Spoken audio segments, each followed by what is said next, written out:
You get to a point with the amount of information, the amount of conflicting information, and the decisions that you have to make that it literally feels impossible to move forward.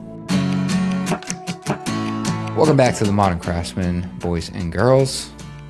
We had a guest unfortunately fall through today. Well, unfortunately is probably a poor choice of words, because we've rescheduled for next week, so we will have him on next week. Which is totally fine. It was just and it was nobody's fault, but we were not prepared to be recording a solo podcast today, but we did, and I think it went well. And Tyler was like, "I have something I want to talk about." Immediately, right out the gate. So we're gonna talk about that. So we'll just get into it. Yeah, I think you guys will be able to relate to it. Absolutely. It's something that I haven't felt for a long time. I think I've structured my business to not feel like this, but I've taken on there's some undertakings that I'm handling right now that are making me feel as though work is very overwhelming, and trying to understand how to cope with that. I think most people listening to this can probably understand and relate to what I'm feeling in one way, shape, or form. So if you have any suggestions, you want to help me out and let me know how I can get better, shoot me an email, shoot us an email, shoot us a DM, join the circle community, because I'm going to open up the conversation there. And anyone that plays golf, I think we've established why your wife hates it, but you have to stick around for that. Figured that out. This podcast is brought to you by Andersen Windows. Dude, so we are in design for a project right now. And I'm sorry, we are under construction with a project right now. And we were designing phase 2, and we ended up struggling with the design of this door, essentially, that bridges a new building with an old building.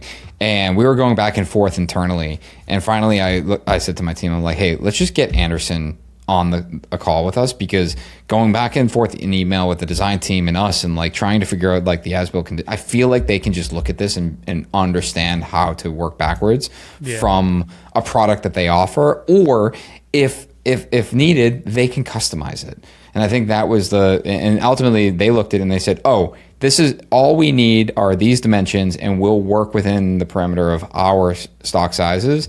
And they were able to also meet our deadline. We were upfront immediately, like, hey, this is the day we need it. Like, they literally move in the next day, so we can do this as the last thing on our list, but we need that product here. So all that to be said is, I'm a huge proponent for working directly with brands and vendors and understanding their product line and leveraging their technical know-how, because even their websites are all that technical data. It's like, not everything is always going to be there, and that's no fault of their own. It's just stuff develops and stuff changes, and when you're getting into custom stuff, you need one of their technical people on a call to help figure it out. So huge kudos on that. I think also a lot of that information, if you are able to find it, can be very overwhelming. So I've learned, especially of late, that there is a ton of value to picking up the phone and making a call to somebody to try and get your answers, get somebody on the phone. We've been conditioned that email and text message are the easiest way, but sometimes when you need a little bit more than that, it's far easier just to pick up the phone. So do not hesitate to pick up the phone and call Andersen Windows for some help. They'll be glad to help you. This podcast is also brought to you by Harnish Workwear. Guys, I actually met with Kyle from Harnish a couple weeks ago, and we were chatting about specifically their H-label program. You guys know the Creator One pants. A bunch of you guys bought them. They're great for the cold season. They are a little too warm for the warm season, but their H-label program is designed to essentially help you outfit your entire team with great fitting t-shirts. We use them for Modern Craftsman. We use them for Materia. We use them for all of our brands. They're what I wear every single day. But what Kyle did is he actually partnered up with the printer directly. So when you reach out to Harnish, they're able to help fast track your orders. So you're getting immediate response time, getting your all your mock-ups, right back to you in a fast way. You're able to approve them and get that stuff ordered. And with the warm weather here in the Northeast, we actually just got 3 boxes of T-shirts arrived last week. So everyone's going to get some new Hot swag. girl summer. Hot girl summer. So if you guys are interested, harnishworkwear.com. There's even a section up there. You can go through the Modern Craftsman to make sure that you're getting our discount. Everyone's getting them. We even got them for CCS. We had some fresh Harnish Workwear, Contractor, Coalition Summit shirts. So the only way to get them is to attend the summit. So get yourself a shirt. I'm ready to go. Let's roll with this. This is going to be unprepped, real conversation. Just how I'm feeling right now. So you and we've been talking. I started digging my house and prepping for construction. I have foundation scheduled, podcast, coursework, social, CCS, family, sports, everything else. Like all of a sudden things went from manageable to 110 miles an hour overnight. And just like feeling as though I felt years ago, just as though just getting into this, like, how am I going to pull this off, right? With everything that's going on, obviously, like bleeding financially, not working as much, paying for stuff, doing work, trying to work in between other things, family, like what's the, I think to me, the conversation is how to best deal with this now, 5 years later, than I've dealt with any of this else in my life. Like, I feel that I'm better prepared for it, but I am getting the feeling, like you said today, I need an Adderall and 6 cups of coffee to get done everything that's on my plate right now, and I'm feeling the exact same way. Like, I kind of like it, but I'm like, all right, I'm right back where I was a few years ago, where I'm like, damn, the rush is real. For the record, not that it needs to be said, I've never taken Adderall, and someone asked me recently if I had and if I would, because I was like, I have so much stuff to do, and I just wish I could like block everything else out. And they're like, oh, you should take Adderall, and I'm like, I don't think I will, because I'm pretty sure if I do, I will be one of those people that will get addicted to it. I would recommend not. No, I think the biggest thing for me just right now, obviously, I had like life is unmanageable without building a house, without building a house for yourself, without dealing with the financial impacts of building a house, not working as much, all of that. But it's like how to manage the thoughts, how to, we were away this past weekend, and it was the first weekend in a long time that I felt that I was truly disconnected from everyone, because I felt like there was just too much stuff on my plate to do, which I'm sure you feel a lot more than me. But like getting back into that, how do I protect myself from going the next 18 months where I'm like, I'm a absolute zombie maniac beast, and just trying to push through every day and wake up earlier and get more shit done.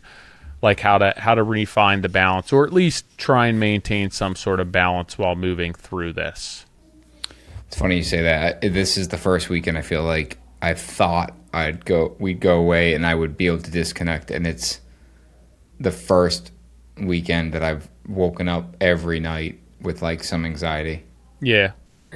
I mean, I can definitely relate. It's all self-inflicted, but and I don't hate it. That's like the bad thing. Yeah, like, I think I'm like walking a really fine line right now, to be honest, of like, do I like this or not? And I think what happens when what's happening to me right now is that I've completed like a lot of things, and like one of them being White Oak, and just like a handful of other professional things that I've wanted to do, and now I'm in this point of reflection. And it's like the hindsight 2020, right? Like, and it's like, man, like if I did this would have ended up better. I could have avoided this and I would have ended up in a better position. And I think right now the weight is heavy because it's like, okay, it's done. Now you carry the burden until, whatever, like what for a white oak example, like until it's sold, you will carry 100% of its burden. Yep. Because that, like, everything's and there's done. no distractions there, right? It's not like, well, when I get this done or when I get this done, or we still have this to look forward to. No, it's, hey, you need to sell this. And, oh, by the way, now that you've had time to reflect on it, here are all the things that you could have done differently. Yeah. I feel like that's the worst. Yeah. And I'm like, this is great. But, going back to what you said, it's the being in a position where it's like life feels unmanageable and being okay with it, but also being in a position where it's like, all right, how am I going to get it done and what am I going to get done? Yeah. And I feel like, at least for me, I feel like my weeks have been, I've been writing out, my quote unquote secret weapon recently is I've been writing everything out in my notebook. Of just like, these are the things I need to do, and I will literally look at it and be like, if that's not moving the needle, just like don't do it. Yeah. And I just keep like crossing shit off that list to only focus on the things that could potentially move the needle. That's a great feeling, but it's also, it's the kind of the FOMO feeling where it's like, man, like, but that could be a thing. It's like, yeah, but it's not. Yeah. I mean, I'm getting to the point where the hours after work are increasing, and even like the property that I'm developing is 2 lots down. So even after I get done the podcast, it's like I'm gonna hop over there, and then I've coached Selby softball for 10 years now, and so we have a game tonight in another town. And I'm like, well, I can get myself another hour of work if I have the head coach pick her up. And then I'm like, am I going to regret one of the last years that my daughter plays softball, like not taking that ride with her and doing warm-ups with her, because I feel like I need to push ahead and just keep things moving and make progress. So there's obviously like the stress, the anxiety, the financial aspect of it, but then there's the emotional aspect of it too, which if it happens every now and then, it's like, cool, whatever, I can deal with that. But I'm like, I just don't want to get to a point where it's every single day. But then at the same time, I'm like, okay, so even if it's a year, 2 years, like in the grand scheme of things, this is all for a better life. This is to be able to enjoy the time. But I feel like I'm just like all over the place with that. I have been brain dumping a ton and then creating like master documents as far as what needs to get done, kind of the pecking order of everything, what's pressing, just to be able to prioritize things, because what stresses me out and gives me more anxiety than anything else, like money is one. That's just always been the case. But then feeling as though I have too much to do and not enough time to do it. Like, that's why a lot of times I don't schedule anything like meetings, dentist appointments, anything for the end of the day, because then all day long I'm like, I need to fucking get this done or else I'm not going to be able to make it to this appointment. And I'm like stressed out the whole time. My stomach's in my throat. So it's like, I'd rather go in late, like schedule the appointment first thing and then like not have to worry about it for the rest of the day. But just, I feel I'm at the point where I'm going to have to relearn how to create some sort of a balance there. Because the easy thing for me is just to be like, oh, I'm just going to work. Like, that's so easy, just to turn it all off, be like, I'm just going to go grind, and I'll grind and wind up in a hospital again. But that's what I'm looking to avoid doing. Yeah, the brain dump for me is real, where it's like kind of what you said, I'm writing it out by hand. I'm also like constantly putting it into AI, where it's like, just help me prioritize this with my ultimate goal in mind, right? And my issue is like, I mean, there's hundreds of projects to do, and Meg at our cabin up in New Hampshire, she's like, we should replace the shed, and she's 100% right. The shed is like rotting away. It's just like, we need to take it down. And we were headed up for the weekend, and I think on Tuesday or Wednesday, she's like, hey, can we tear down the shed this weekend? And do you need a shed? We do. Yeah. And I'm like, what? I'm going to have to get like a mini excavator and a dumpster. She goes, that sounds like something you can handle. And I I was like, yes. And unfortunately, they couldn't get one there this weekend. But I was like, we've been talking about replacing it with a new shed and then like creating a small little bunkhouse, like that's, has heat. I mean, I'm sorry, that has like, we'll put a window AC in it. It's insulated, but that's it. It's like for the summer when we have like friends or the kids want to stay in it. And then I was like, all right, if we do that, I also want to build it so I can put like a sauna on the back of it. So like it goes from like replace the shed to like now it's like this 12 by 24 thing. And I'm like, You're building a she shed. She shed. I'm like, I'm just going to keep this thing simple. Like I sketched it up 12 by 24. We'll do some vertical siding, like architectural asphalt shingles. And next thing I know, I'm sitting in the cabin and I'm like 2.5 hours into drawing like sketches. And then I'm on like Nordic architecture websites of like, I could do this with timber. I could have this overhang. And I'm like, this is why I don't get anything done. Yeah. Because instead of just getting the MVP version done, I'm like, why would I do the MVP when I should just go all out? I should just hire Vincent and he'll design something and then just build it. I was just talking to my brother about a shed and I was like, yo, dude, get a friggin' shipping container and build whatever you want around it. Like it's so much cheaper than anything and everything. It's just not like that's the look that you're going for, but I'm like, damn. You look up what a shed costs, even just to buy one, and it's like, oh, like that was. I thought this was going to be a few $1,000s, and it's like, no, to get anything nice, like a lot of money. And it's not even the money. It's like for me, it's like, why would I do a version that eventually gets replaced? Yeah, and I think I've told the story before. It's like paralysis, essentially. Totally, where it's like I was like, oh, we're going to renovate our house. I'm not going to replace the stove. And it's like 2 burners died on it, and we have 4 children. Yeah, and now we have the same stove. And Meg was like, will you please, for the sake of our marriage, just order a replacement? And it was $600. Yeah. And it's like, and the other day, Indy was peeling off the blue protective film. Yeah. I'm like, no.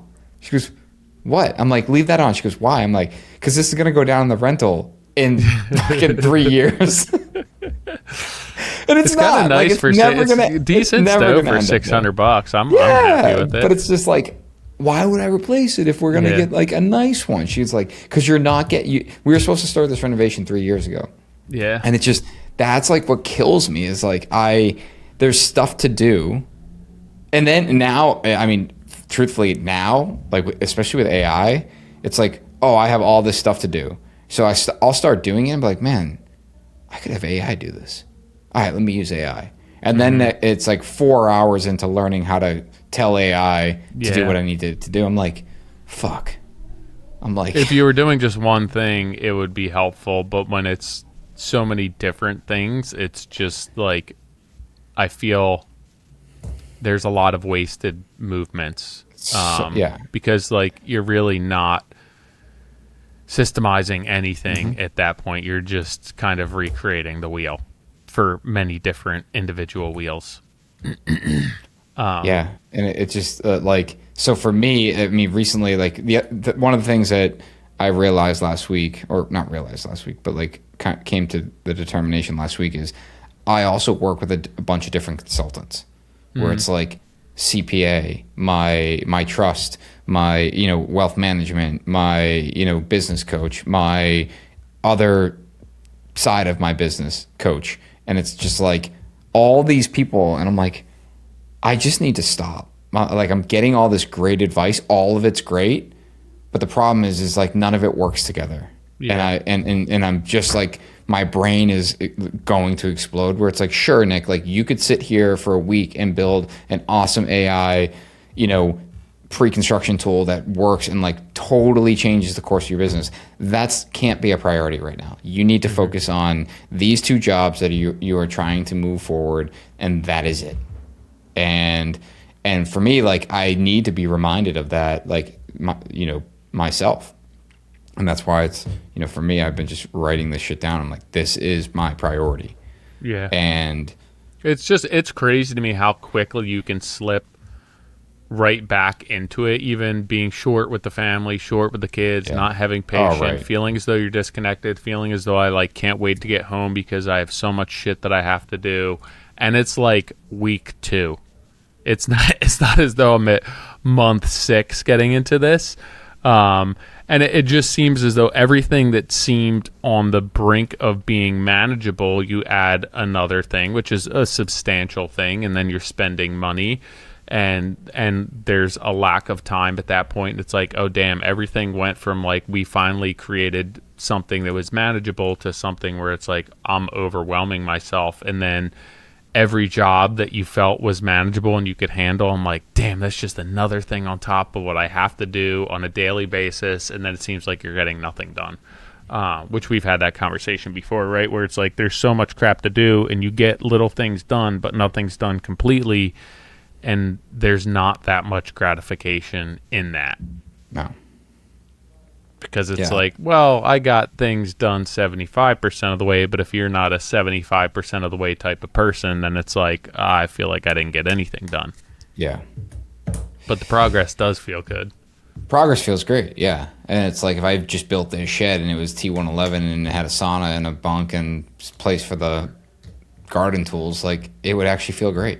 Yeah. I mean, I feel the same way, even in like looking at my house design and going through the design, and really at this point, because like it's my own house and I don't have 80-page drawings, but trying to sort out details with vendors, and air management and vapor management and all that stuff. And I'm like, you get to a point, even touring Mark LaLiberté's business when we were out in Denver, you get to a point with the amount of information, the amount of conflicting information, and the decisions that you have to make, that it literally feels impossible to move forward.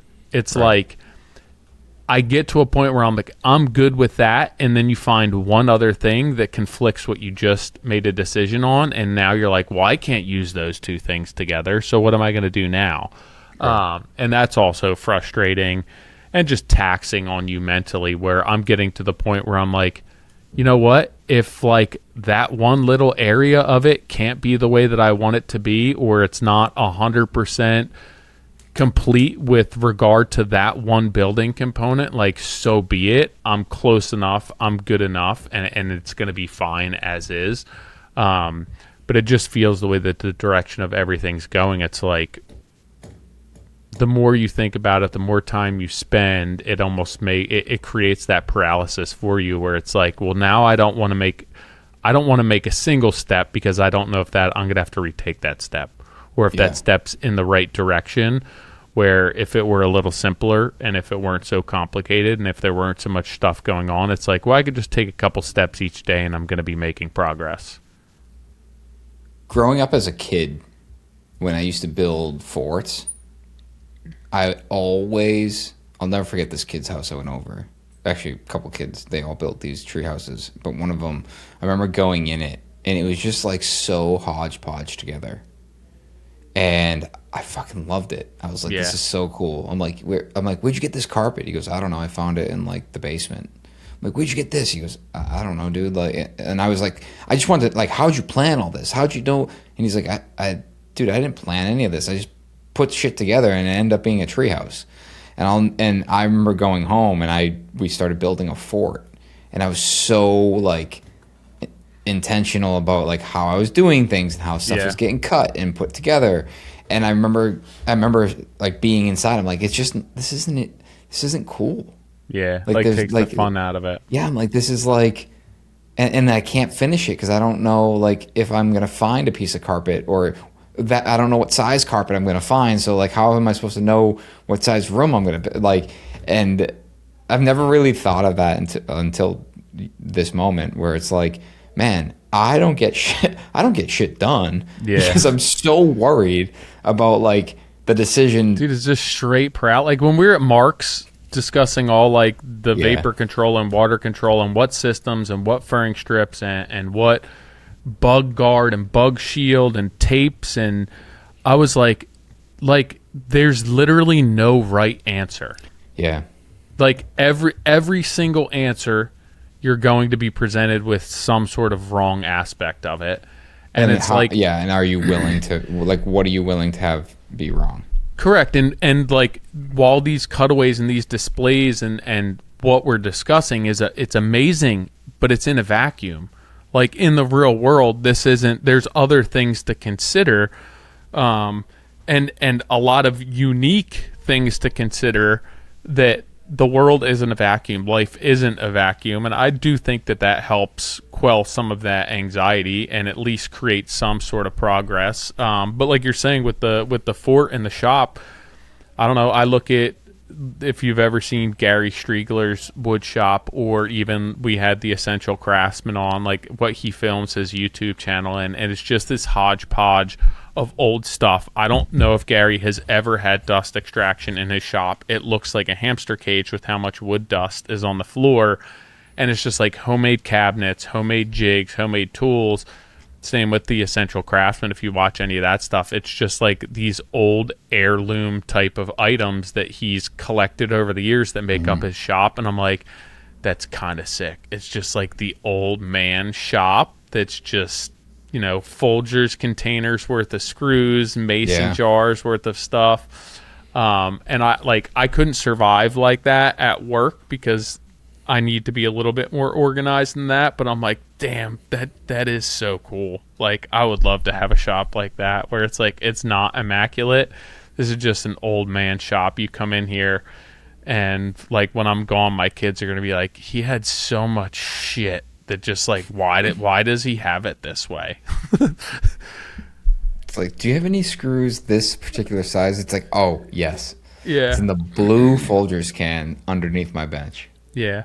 To everyone else, it's like an absolute pigsty, but to me, I'm like, nah, I know where everything is. Yeah.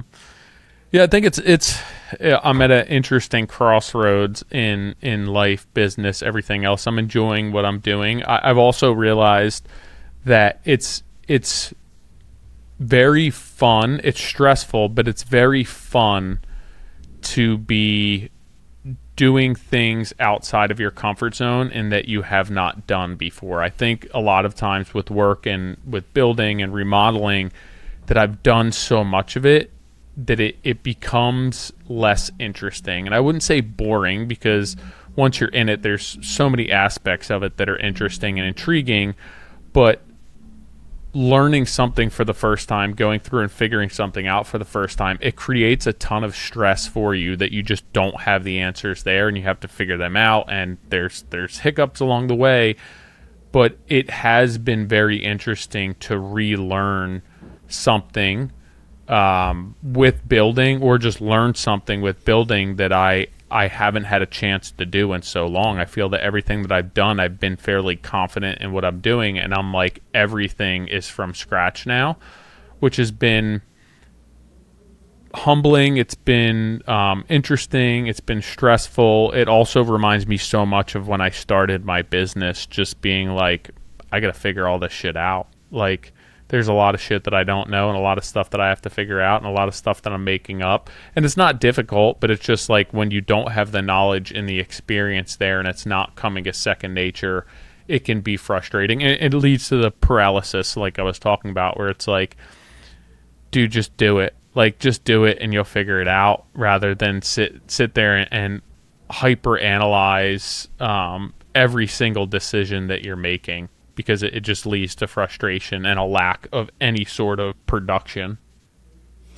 Yeah, I mean, it is true. Like, you have to take action, because it's like, I randomly saw a podcast Kevin Hart was on this morning, and he was like, "What's the worst that's gonna happen? You're gonna fail." He's like, "Not doing it is failing too." Yeah, it's like, it's just like that. If you're trying to be great at something, if you're trying to accomplish something, it's like, I mean, I think you and I talk offline a lot about the fact that, when shit sucks, like, the thing that I always come back to is like, yeah, but it's supposed to. Yeah. And it's supposed to, because like, this is like the test. It's like, can you make it through this? Can you get through this? Can you actually accomplish what you say that you're going to, even through the challenging times? What, on the flip side, it's like, yeah, but when you think it's hard, like when I wake up and today's hard, I don't think that I'll wake up tomorrow and it will be harder, but it is. Yeah. And I think it gets to a point where it's, when does that not be hard? And that's what I think a lot of people get trapped in. It's like, yeah, but it's always hard. It never pays off. And it's like, yeah, but like, it does. It is, but like, I don't know. Are you this, like, I feel when things are hard, it's easier for me to get motivated to get up and like tackle the day and stay up and do what I have to do. I feel I'm less fatigued when things are hard. When things are coasting and things are easy, I'm like, what do I have to live for? Like, what do I have to fight for? Where's my energy, right? I'm like, I'm coasting through this. I don't feel super motivated. It's not until it's like, damn, like I got to grind right now. Yeah. That I feel as though I a lot of times have the energy and the motivation to reach my full potential. Yeah, I would agree with that. I think painting myself into a corner is a way that I've always forced myself to get something done. Think back to school. Mm-hmm. Like, I didn't do my homework until the class before. It's like I didn't write the paper until the night before. It just, I just, because I had no motivation to. And I think, like, I always think, I like the idea of having it done. You know, I like the idea of having podcast notes, like, 7 days in advance so I can study them and know every little nook and cranny about someone's backstory so I can really be prepared. But it's just not how I roll. It's, you know, I would rather have the pressure of like, no, dude, you have 30 minutes and you need to understand as much as possible in 30 minutes. Yeah, it's true. I mean, there's certain aspects of life where I don't appreciate that as much, but I just feel as though when I have a lot on my plate that I'm more motivated just in all aspects of life, and I feel, which I think for a lot of people is the opposite, right? When they feel super stressed, when they feel that there's too much, or that life is getting out of control, that they somewhat shut down, and you know, they don't want to get out of bed, and they don't want to stay up past dinner, and they don't want to do the extracurriculars. And I feel like when I have a lot going on, I'm like, oh no, give me more. Like, you can put more on my plate. I'm ready to go. It's just balancing that with like the guilt. Yeah, I will say, I was gonna say, balancing it with when I get to that level of like not wanting to get it done because it's so fatiguing, is that I really appreciate a good night's sleep. Yeah. I'm like, you know what? I'm gonna go to sleep. It's gonna get, like, my body is going to rest. Like, tomorrow I will think about it. Like, the luxury of being a human being is that I'm gonna sleep. Sometimes I have trouble going to sleep when I have a lot going on, though, because I'm like chomping at the bit. Yeah, that just doesn't to get it done again. I'm just like, I'm like, I forget, it was a couple weeks ago, and there was like, I'm sure we chatted about it, and I was just like, my world feels extremely heavy right now, and I feel as though I can't make any progress. And I got the kids in bed. I'm like, I'm just going to bed. Like, and I just laid there, and I'm sure I like ruminated in my thoughts for a minute, but you know, asleep, woke up the next morning. And usually on those mornings I go downstairs and I'm sitting there, I'm like, all right, I should skip the gym and I should just go work. And usually I get to the mindset of like, what is that going to really accomplish? Yeah. Like, I'm better off going to the gym and getting like that dopamine hit and then going to work. Because otherwise I'm just going to go to my office at 5 a.m. and like sit here and be like, all right, what is the first thing I need to tackle? Yeah. It's like, I didn't plan to do that. Go, like, stick to your plan. And I think that's like, you know, going back, like, I think the discipline of doing that every morning is something that, you know, ultimately weighs into the success of my day. Yeah, sometimes I remember when I was younger that I would wish that I didn't have to sleep. Where it was like, I'm not like, I need sleep now more so than when I was younger. So the thought doesn't cross my mind as often, but I like when I was super hungry to either get to a certain point in my life, get to a certain point in a job, progress, just figure something out that was plaguing me or bothering me, that I can recall being like, I wish that my body didn't need sleep right now, because I would love to just keep doing what I'm doing and making progress. It's a little harder to do these days, just feeling more run down, and actually feeling as though my body and my mind needs sleep. But I can recall being younger, being like, damn, sleep is just a waste of time.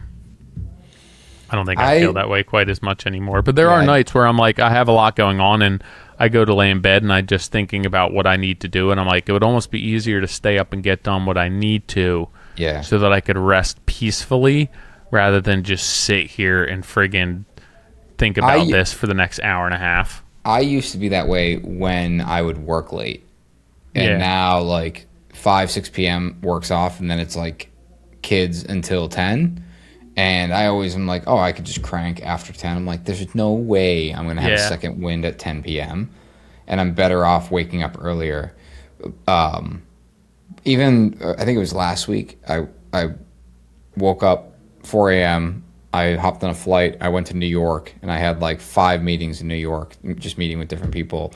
And I flew home, and I got home at 1 a.m. And I just remember being absolutely smoked.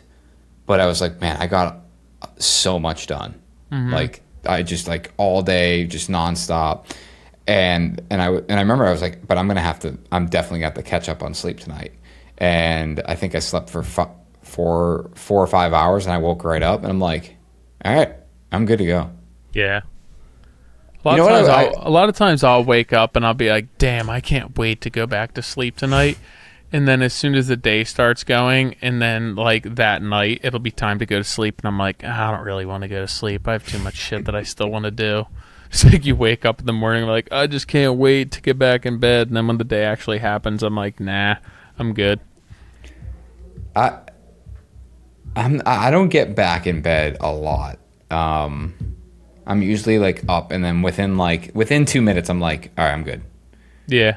But if, like, for whatever reason, if I climb back in bed, if I get up and then get right back in bed within like 30 seconds, then I'm going back to sleep, like, no doubt. But going back to the flight thing, I will say, someone asked me recently that, like, when do you get the most amount of work done? I'm like, there's one day a week I do go in the office really early, and I just, like, get 3 hours of uninterrupted work. I used to work on Saturdays. Like, I would just get so much done because no one's bothering you. I'm like, but cheat code is airplanes. And I was like, but however, the caveat is if there's any connectivity issues, like, there is no more fuel in my tank, and I'm like, fuck it. Like, this is terrible. Like, I'm not going to sit here and try to figure out how to connect to Wi-Fi any longer. Like, I'm not getting work done.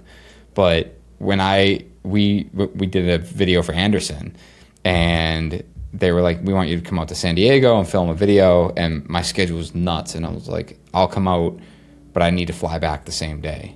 Yeah. And they were like, what? I'm like, I'll just take the first flight out. I'll be there. We went there. We filmed for 2 hours. We got everything done, turned around, hopped on the airplane. But for 6 hours flying from Boston to San Diego, like, I just worked. Well, like, it's either I'm either going to get work done or I'm going to sleep. And there's not really much in between. Like, I'm not going to find a movie to watch. No. Like, I'm sleeping or working. Yeah, 100%. Like, on the way back, I actually fell asleep before we took off. Yeah, if I'm going to sleep, I'll fall asleep. I'll do like when you feel like you're falling off something. Yeah. The person next to you is like, yeah, what are you doing? Yeah. And I remember we touched down in Boston, and I, like, jumped up. I was like, whoa, that was a solid 6 hour sleep. Now. Somebody has to wake you up. It's like people who fall asleep on the train and don't realize that they missed their stop. At least on the airplane, somebody's bound to get you off. Yeah. Yeah, I took a train when I worked for in Boston before I started my own company, and it was like I lived in Mansfield Center, so I'd hop on the train. It's just like a long ride. I'm like, I'll try it out, and I would miss my stop constantly. Yeah, it would always go all the way to South Station, and I was supposed to get off in Back Bay, and every time I did, I didn't know what to do. Like, looking back is foolish. I could have just hopped on. Like, I just didn't know public transportation. I was like, how am I going to get all the way back to the back bay? It's the opposite way you came. Yeah, just stay on the train. It's going to head back that way in a minute. Yeah, it's an interesting point in life right now. I feel like with the kids getting older, more responsibility, more sports, them being a little bit more demanding as far as time goes and energy goes. You think it's going to be a little bit less as they get older because of the agency that they have, and just friendship and being more, able to support themselves. But there's a lot as they get older. I think every night this week we have softball for either one or both of them. Like tonight they have 2 games in opposite places. Sports, schools, concerts. It seems as though when they were younger there was less to do after work. So if you wanted to get stuff done or you wanted to stay late, it was okay. Rachel was home. Rachel would take care of them. But at this point now it's like, no, you can't stay home because or you can't stay at the job because I have to bring Tilly this way and Selby has to go this way and nobody's here to drive her.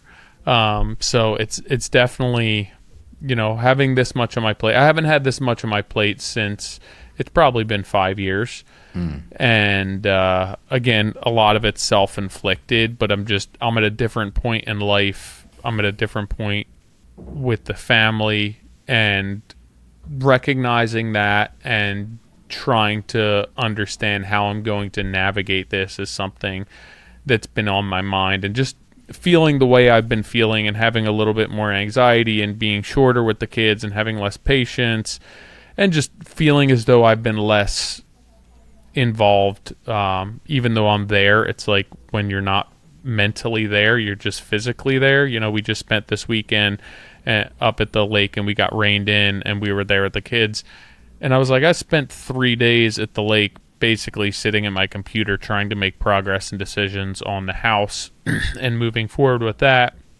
And I'm like, never once did I get in the car and be like, you guys want to go for a ride? You guys want to go do this? Do you want to watch a movie? I was just in my own little world, and I just want to be aware of that and make sure that I don't turn that into a habit that's gotten out of control, because I think I've gotten to a point in my life where I have moved away from that, and I want to make sure that I don't just fall back into that cycle without noticing it. Yeah, because it is hard. Like, it's something I personally struggle with, where when I do something that basically counteracts me being a good dad or a good husband, I'm like, man, like, why did I do that? It's, I could have been that much better of a dad if I didn't. And now that day's gone. Mm-hmm. Like, it's literally like, you're literally like, the day stops and you have another day, and like, those days are numbered. And I think about it probably more than I should, because it's just, I beat myself up over it. And, but knowing that, like, I believe that there is real no work-life balance. It's just, when you're good at business, you're good at business, and you're shitty at family. When you're good at family, you're going to be worse at business. Like, it's just, one is always going to suffer. It's not, and I think to your point, like, making sure that you recognize that sometimes, like, it's got to be one, and then sometimes it's got to be the other is the important part. And just being aware of that, I think, is important. Yeah, absolutely. Definitely something I'm going to have to work on. Just feelings that I haven't had in a long time. Like I said, the problem is that I don't necessarily dislike it. It's not something that I want to run away from, but I also do feel that it is a feeling that you can, at least myself personally, can get attached to that grind and that adrenaline and that dopamine hit of just feeling as though you have to get so much done and there's so much on your plate, and going from one thing to the next and juggling this and that. Like, I spent a lot of years doing that, and for lack of a better term, like, needing to feel that way in my life, and I don't think that it's the healthiest thing ever. So I got to find some good coping mechanisms. It's odd though, because I feel guilty when I do it for work, but I don't feel as guilty like if I were to go take 3 hours, 4 hours and go ride my dirt bike. I feel less guilty about doing that than working, but I feel like I should feel more guilty about going and riding my dirt bike. But maybe it's because I feel like this is self-help, and not necessarily just me like grinding it out. If I'm doing something for myself, even if it is for work, like but feels like it's a self thing, that's where my guilt steps. I don't know. I just feel like so good when I do something for myself like that. Not like I don't go golfing. I don't go to the bar. I don't go have a guys' night. It's not as though I'm taking like a 4-day golf trip. I'm going out for a half a day and riding my dirt bike, and I am in like such an amazing, great mood, and I feel decompressed after that I think that's what helps me, where I'm like, totally. I'm coming back the best version of myself for myself and for my family. So you're welcome that I just was selfish and took time for myself. It's probably why people I left the dick out in the woods. It's probably why spouses hate golf, because they always come back miserable because they had a shitty round. Yep. I was just talking to my buddy about that. His girlfriend was like, yo, you can go ride your dirt bike as much as you want. You always come back in a good mood, but like I hate when you go golfing because you're such an asshole when you come home. And drunk. Yeah. And it's also expensive. So, well, I mean, so is dirt biking. Yeah, it is, but not per time. The investment in the equipment is expensive, but other than that, yeah, but I'm not gonna golf. I'm good on that. I'll steer clear. That's not gonna be my coping mechanism. I can promise you that. Golf, yeah, no, yeah, just more dirt bikes for me. Yeah, I think I have plenty. Yeah, but I think that makes me feel a little bit better. I think a lot of people probably can relate to what I'm feeling and feeling as though you're overwhelmed, and I think I've created a business that does not make me feel overwhelmed, and adding building a house on top of it and the financial pressures of building a house and spending money and just having more responsibility that feels as though it's work, even though it's not necessarily work, has definitely created some anxiety for me. And I think that a lot of people probably feel that way just with work. So I'm sure that you can relate. If you have any insight or experience or things that you do to help quell some of those feelings or just have some of that anxiety subside, I'd love to hear from you. You guys can shoot us an email, shoot us a DM. hello@moderncraftsman.co is the email. If you're in the circle community, reach out there. Dude, I think you should post. I think you should post something in the circle community about coping, and what people do. Because I think for that's sure. I think that's a topic a lot of people, like you said, a lot of people relate to. Yeah. With that being said, guys, if you are an avid listener, we have two things that we launched. One, as Tyler just mentioned, the circle community. So that's a private community there's a link below in the description, but you can join. It's really just an opportunity for us to openly talk about our business, our life. It's funny because Tyler, when we launched it, was like, I wonder how open people are going to be. And it was like the first post was like, here's everything about me. What's your advice? Damn, and we're like, yeah, okay, let's go. Got real fast. And then the second thing is, the Modern Craftsman system. And, you guys have heard us talk about pre-construction, lead generation. We are building on that. It's literally everything that we've taken from a decade doing the podcast, building my business, building Tyler's business, and packaging that all up into 5 systems. So you have lead generation and marketing, pre-construction, you have the financial production, financial, production, and team. And so all of that is it's all the systems that we use in our business. And a lot of you guys have asked for it. So if you guys want to know more about that, make sure you're subscribed to our email list, or at least part of the community. And then once a month, we'll do a workshop on that and talk about what that is in more depth, and then give you the opportunity to implement those systems in your business. With that being said, we'll see you next week.